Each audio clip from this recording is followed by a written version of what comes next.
I believe that if you are able to build a money machine, you can make really good income that then you put that into investments, right? Into buying assets.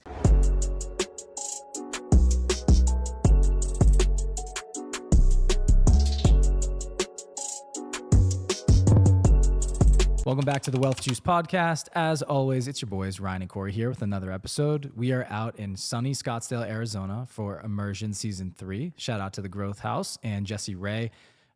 Today, we are honored to bring on our good friend, Diego Corzo. For those listening, he has been on our show 2 or 3 other times. We've talked the evolution of his personal life, his professional life, and today we're going to dive into how to leverage your active income to invest in real estate and talk about all the fun things he's currently doing. So without further ado, welcome back to the show. It's a pleasure to finally meet you in person, Diego. Yes, finally a pleasure. And it was funny because I saw you guys and I was like, okay, which one's Ryan, which one's Corey? Because I see you guys all the time together and I didn't know the name. So finally, good to meet you. Likewise, Ryan man. and Corey. You got it. Right. Yeah, it was funny. We actually woke up today and I was just like, we're about to go to the gym or go for a run or something. We had a couple hours till a podcast and I walk out and I just see you posted up on the beach chair, legs crossed, dialing, like locked in on a call. Yes. I think you were negotiating some like $30,000 or $40,000 like lease scheduling. I'm like, dude, you're killing it. You're like, oh, dude, I was here since midnight. And so you're basically, my story is entrepreneurs never sleep. You got in last night at midnight, woke up, you were grinding before we even got up. So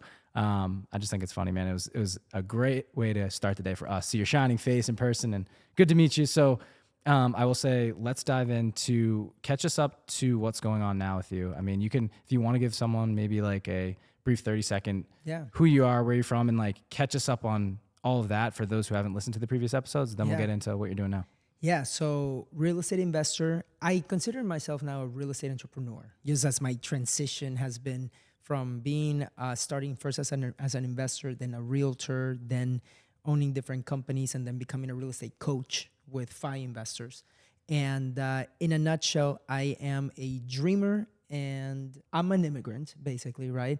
Coming from Peru, where my story is basically, I came from Peru when I was 9 years old with my family. At age 15, I found out that I was undocumented because we came with a tourist visa. I found out I was undocumented because I went to get my driver's license at the DMV. They said I couldn't get it. At age of 18, as I'm graduating high school, I found out I couldn't qualify for student loans or financial aid. At age 19, I found out I couldn't legally work in the U.S. So all these obstacles, and I always figure out a way. Got into college, though, and still paid for it. Even though I won scholarships, they were taken back. I was still able to find a way. I created my own company because I found out people couldn't pay Diego Corzo, but they could create my company. So I was working as a contractor. At 21, and I know I'm just going, but at 21, I read the book Rich Dad Poor Dad. I decided that I wanted to build wealth in real estate somehow. It wasn't until I reached 22 that I could finally work and drive. At 23, was able to buy my first house, and that was when I also met a group of millionaires that became my mentors. Became financially free at 26, millionaire by 29, and now that I'm 34, I became a multimillionaire by 30. So that is my thing, and I'm still undocumented. I'm still a DACA recipient, a dreamer. Thankfully, I'm one of the most successful dreamers in the U.S. as well, which is super big blessing. But it's also work ethic. Like you saw me, I got here at midnight. At 6, I was on the phone, and I was invited to the White House last year, which we did a video on that. And now my portfolio consists of 66 doors, and as a realtor, I have a team that sells around 100 million, and recently now working with Realty of America. So in a nutshell, that's what I do. That was perfect. Yeah, that was great. I think for people listening, what is your excuse kind of? And I say this to myself almost, like, what is your excuse for not building something big? We're sitting next to somebody who has had obstacle after obstacle after obstacle and overcame them and is doing amazing things. So we're blessed to have another conversation with you, this one in person. I want to focus on what we talked about with your active income. So you built a real estate portfolio, you're still growing that, but the reason you've been able to do this is because you've made a significant income as a realtor. And we're going to get into Realty of America and your new venture now with that. But I'm very curious on how you built your realtor business, which bled over and helped you build your real estate portfolio, and then also FI investors as a coach. So talk to us about the process of building up your ability to get more leads and find Yeah. more people to buy property, and you Yeah. sell to them. Yeah. So it's interesting because at the end of the day, I realize, and you guys, as you guys know, my story too is like I'm always surrounding myself with people that will shorten the gap, right? So, and this goes for any realtor, or anybody that wants to basically gain a skill faster. I I reached out to the realtor that was helping me buy my first house in Austin, Texas, but I ended up not being able to qualify for a loan. Got lots of no's, and but I felt bad because 2 weeks before closing, I had to tell him, "Hey, I couldn't get the loan. I feel like I wasted your time. I'm pretty good with tech. How can I help you?" So I began to help him a little bit, and then we became good friends. So then I was like, "Hey, can I drive you around on the weekends for free? I just want to see what it's like being a realtor, showing homes, talking to clients." He was like, "Free chauffeur for a weekend or two? I'm in." So he said yes. I would drive him around or schedule the showing, stuff like that. And he became my mentor.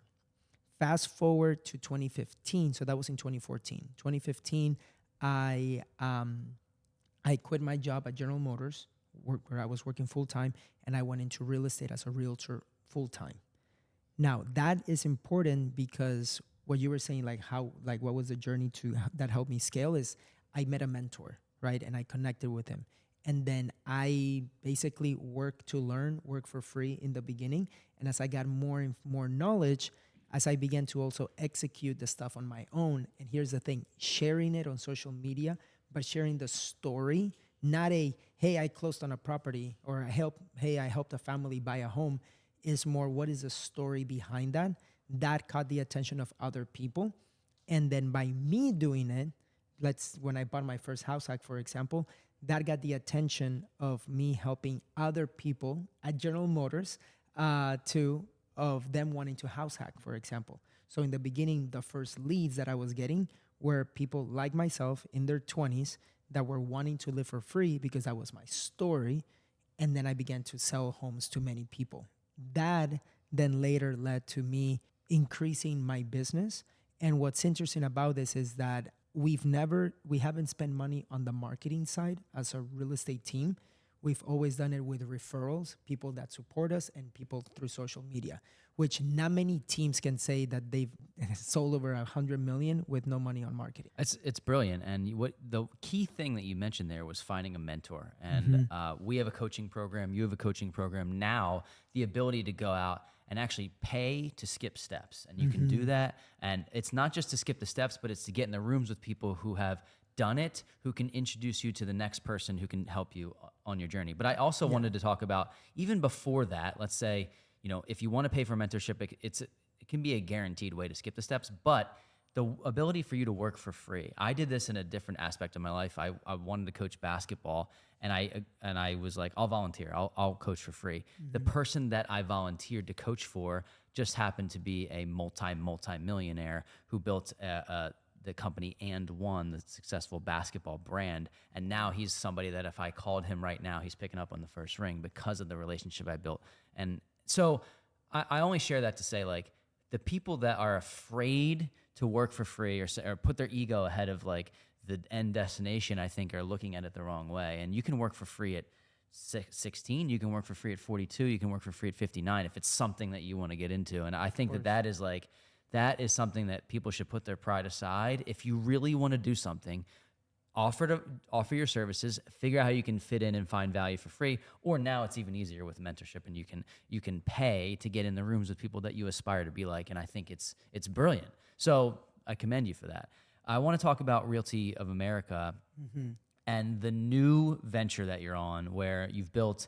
I'll speak for you because you may not say this on camera, but you've made a significant amount of money as a realtor, and that has fueled your investing. But now you've created sort of a new partnership where you have an ability to get other realtors to kind of collectively work together and scale together. I'm probably not doing it justice talking about it. So just give us, what is Realty of America and how does it work? Yeah. And why did you decide for this to be your next venture? Yeah.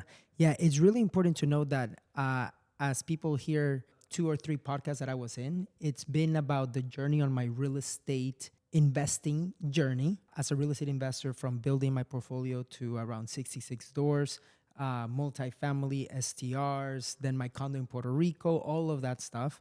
But it all started with my first one, which house hacking, right? But the part that I don't share as much is what got me the income to buy those properties, to build those relationships, to be able to partner up with people.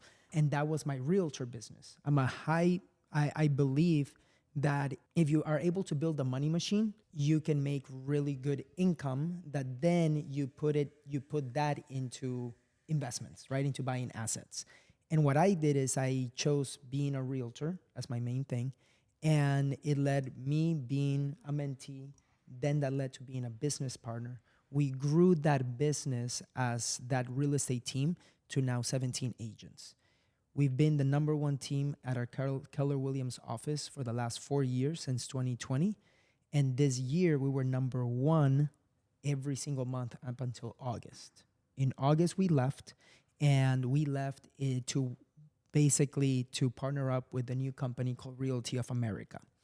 That new company, we have been working on it for a few months with the main, like the CEO, the president and everything. And what's interesting about that is that it is the top producers. The top producers is what is attracting so many agents into this new company. And we launched on September 13th on stage at a real estate conference with 2,400 agents in different states. But the cool part about this is that the top producers are the ones that are attracting other agents, because they see the values of those top producers and they're like, hey, if he's in, I want to be in. And so now this company, Realty of America, it is a revenue share company where agents can get income as they're attracting other agents into this company, so that they can get the training, so that they can basically learn how to make more income as a realtor.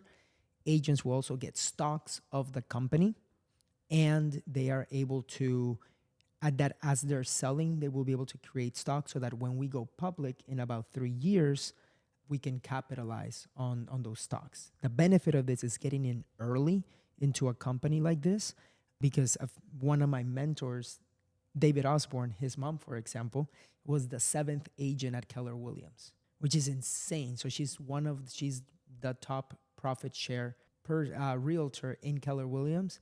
Now, when I told him about this, I was like, hey, I feel like I am the Althea Osborne at this new company, since we're so early on. And it's going to be, for me, I saw it as a great opportunity, because now I get to basically pour into agents, because I have so many agents that have reached out throughout the years on, hey, how did you do this? You're succeeding. I want to learn more. Now it's more of a, hey, I can teach you, because we're going to be open in all 50 states. I can mentor you, and we can help you increase your income.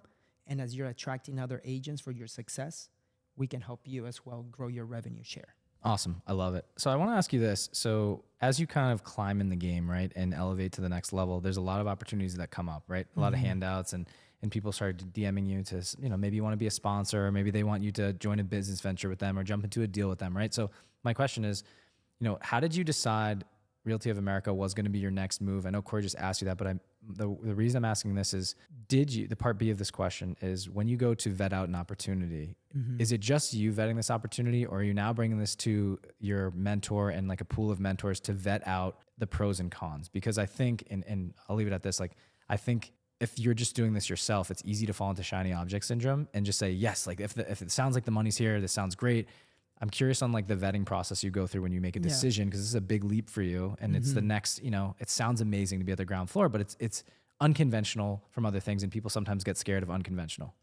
Yeah, they do get scared of unconventional, because some of those things, and I was reading something that a friend sent me, is that there's a price to pay, like to be that level of, like, in a couple of years, when I'm like, holy crap, it was a good decision or it wasn't a good decision, right? When I look back, it's going to be like, what was the price that we had to pay to go through this unconventional path of being somewhere in the ground floor, being somewhere in the beginning where things can be a little uncertain, but the vision is so big and the people behind it are so good at what they do that we will go through those hurdles, right? Like we will be able to get over those hurdles. And I feel like as we grow, it's a level of we're working with the people that we want to work with. The values and the mission of those people of wanting to leave a legacy and doing things not just for us, but wanting more out of life. That is what attracted me, because I know of the other revenue share brokerages, all of those companies, but it wasn't until, and I've been approached dozens of times, and I always say no, no. But this one was one that I said yes on the spot because of the vision of what it can be, and also because of the people behind it. And having that is more important, so that when you say yes to things, you know that you have that confidence. And I feel excited. And it's interesting because now I went through a phase of like, okay, now I can go to Puerto Rico once a month. I'm like, I'm good. I'm still there for my team, but I'm doing this. Now I'm going back, and I'm like back working a lot, but it doesn't feel like work because I'm like building this and I'm excited. That is where, if people can be there to pursue their passion and their purpose, which now I feel like I'm doing between FI Investors and Realty of America and the Nino team, I feel like I'm good. Yeah, that's awesome. I'm wondering about your like entrepreneurial journey, and I'm wondering if you can find a point, or not a point, but like a common theme with people that you've surrounded yourself with, the people that you said yes to. Is there a trait or a part of their character or something that you find is common that you've seen as in other successful entrepreneurs who are doing the same thing?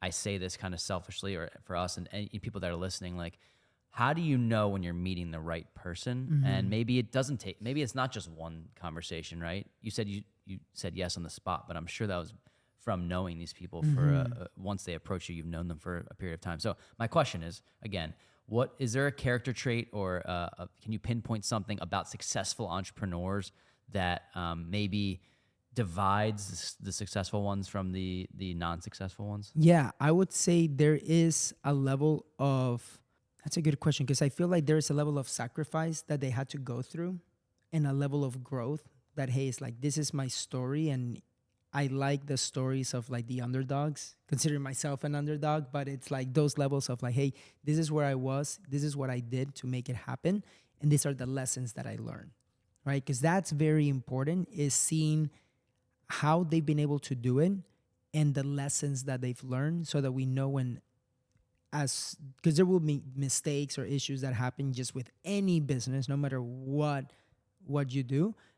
It's like that we can figure out a way to make it happen. And I like that trait. I love it. I think it's almost not semi-underdog mentality, right? A lot of people, Corey and I were talking about this. We did a bunch of podcasts yesterday, and there's a common theme. Like, everyone seemed to have a chip on their shoulder for some reason. There's an array of answers here of like why people do what they do, what gets them out of bed every morning. But there was a common trait of like the high performers and like this intrinsic fire that's within you. And, clearly we know what yours is. We've gone through this in a couple episodes, and like you've come from a place of, I guess, like heavy adversity, and you've overcome it time and time again, which is amazing. So I guess my question for you, and it's a two-parter, I'll start here, is, if today, 34-year-old Diego, you were stripped of all your money, all your success, and your entire community, right? If you're starting at ground zero, what would you do to build back up to where you currently are, or surpass where you are? Yeah. I would say, if I had the same skills, or if I was starting to start from scratch, I would focus on sales again, right? Let's say I am put into a new place, but with the same knowledge, but in a new city and everything.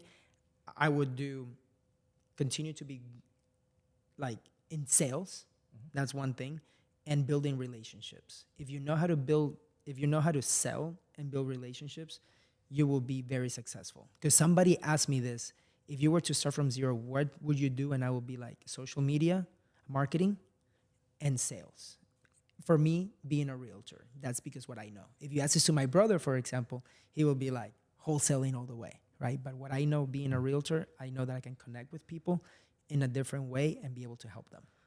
Awesome, man. I should have asked this prior, but speaking of Realty for America, can you talk about what's different about it? I mean, we touched on the revenue sharing, but there are other brokerages that do that.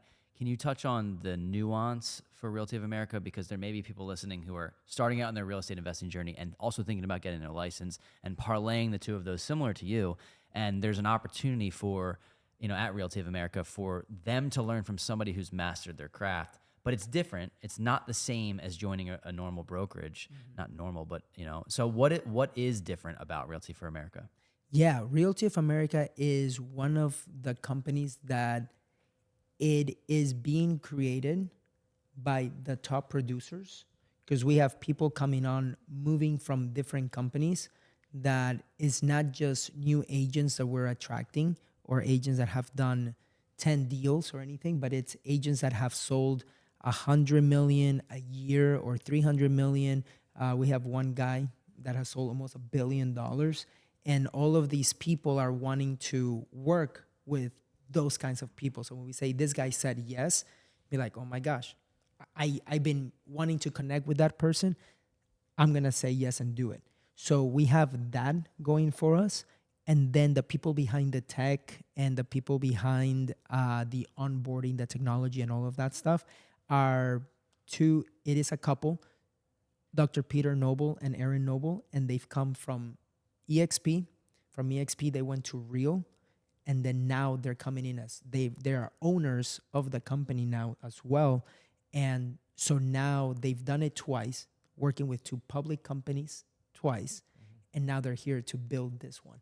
And for us, it's like all of the lessons that they learn at EXP, the lessons that they learn at Real, they're going to be applying all of that in building their third one where they have actual ownership and going to take it public. I love it. That's a great answer. And I think it's really cool. I've talked to a few agents, and this is just kind of like over my time of interviewing people.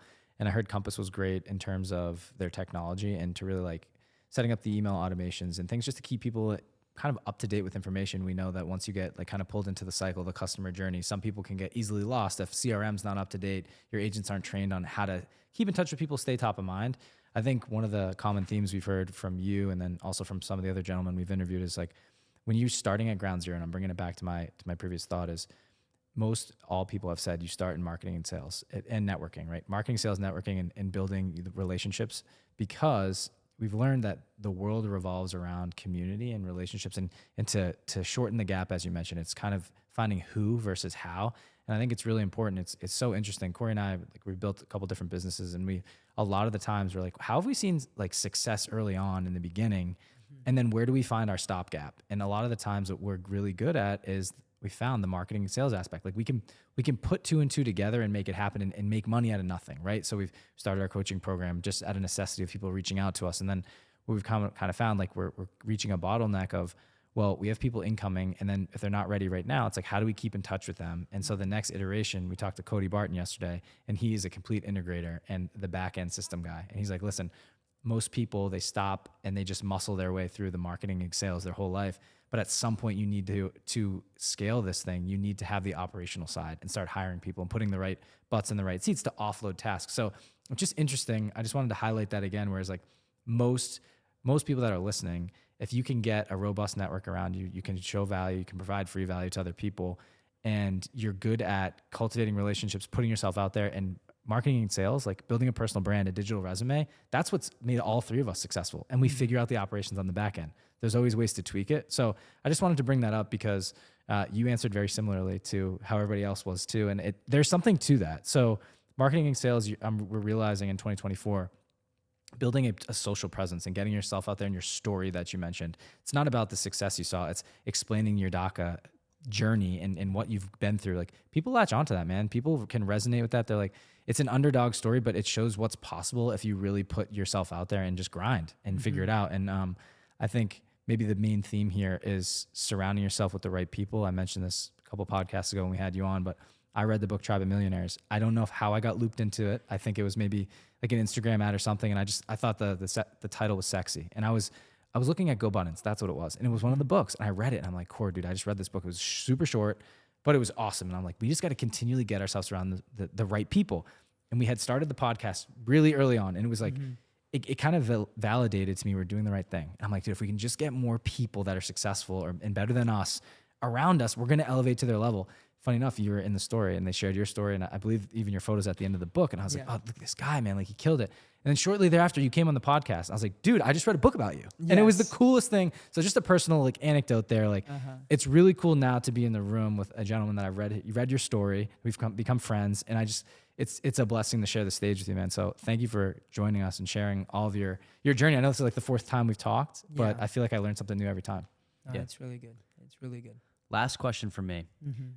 We're out here in Scottsdale. Ryan mentioned as we did the intro, but I'm very curious on why immersion, why you have connected with Growth House and Jesse, and like what you feel. Why is it important for you to be here? So, Jesse, to give you an example, I believe that everybody has an unfair advantage. And the unfair advantage that I pinpoint that Jesse has is being a connector. I'm a connector to one extent, and he's a connector to like freaking ridiculous, where he can bring people from all over to come and spend a weekend here. And if people see value in being a connector to other people. The reason why I was in the book Tribe of Millionaires, right, is because I got the value that I brought to that group is that I did introduction calls with every new member that was coming in, and I connected them with other people. Jesse's unfair advantage, and this is superpower, is being a connector. And by coming to events like these, I feel like people are coming here that are genuine. People are coming here that have the same values that Jesse has. And then it's just a matter of building relationships, because you never know where a conversation is going to go. And it can be a conversation at 10 a.m. It can be a conversation at 5 p.m. or it can be a conversation by the pool at 10 p.m. You never know. And it's just coming to these events, because this will be my 3rd one, where I come just trusting that the right conversations will happen and creating an environment where those conversations do happen. And it's aligning with the right people. And that's what Jesse has been able to build, I feel, with the Growth House and Immersion. 100%. I couldn't agree more. And I mentioned this, and I'm not sure if people are listening back to our immersion interviews here, but a lot of people have said the same thing. And it's not easy to get people in a room, but you can easily, I will say this, it's easy to pack a room with people, but to get the right people in the right room with high values, integrity, morals, and like they're all in their own lanes and super successful and high performers. But to get the collective group, and there was no egos in the room last night. Like even today, waking up and seeing you, like just seeing your smile, I was like, dude, like it's just so good to see you. And I already knew before being here that you were one of these guys. And for us, we pride ourselves in surrounding ourselves with the right people. And I think, as you mentioned, it takes one conversation, could be 5 a.m., 10 p.m., midnight, doesn't matter. That one conversation could make you the most wealthy person, in your entire sphere, right? So it's just interesting to us. We have now taken the next level of building our relationships. We've had our podcast since 2020. It's been a lot of virtual relationships. We met you 3 times, but the first time we met in person was today. At 6 a.m. It's 6 a.m. But like someone mentioned it to me yesterday, it's like it's rubbing bellies, shaking hands with the guys, and be like to feel the emotion and like get to know people. Just being in person is a different level. And so for us, it's like our next phase here. And I'm so glad we're here with you with Jesse. Like my wife, I was texting her today. She's like, was it worth it? And I texted her, I was like, I finally feel like I'm where I'm meant to be. The right time, the right people. And like, I've grown, like, I feel like for the last couple of years, I'm not the smartest person in the room, but like, I'm not able to relate to the people around me anymore. And the only time I feel like that is my Wednesdays with Corey and when we're interviewing guys like you. And so to now bring it in person, it's just so validating and fulfilling. So I feel like, passion and purpose, what you mentioned, like we're finding the intersection. So just a personal story from me to build off of what you said, like getting the right people in the right room. And you never know where one conversation can lead. It led us here to cross paths in person. And so I'm just thankful, blessed to share the stage with you, man, and happy to be here. No, same here. So for people that are listening, if you can find your tribe, your people, and stay connected with them on a monthly basis, but then meet with them in person and collaborate. I read a quote the other day. It's like the people at the bottom and are competitors. The people at the middle and the bottom are competitors, and people at the top are collaborating. I think I butchered that, but it's very similar. Like once you get to an upper echelon, the people that really mean business and are good people will help you build your business like the way that they did. So I'm excited to see where our relationship goes. I know there's a lot of opportunity And I appreciate you coming on. This is awesome to do this in person. So thanks for joining us today. No, for sure, for sure. And if for anybody that does have questions about Realty of America or the FI investors as a community, they can just go to Real Diego Corzo on IG, and I'll be more than happy to answer any questions that they have. Perfect. You heard it there first. Connect with Diego on IG. If you guys want a personal introduction, we're happy to make it as well. And thanks for tuning in.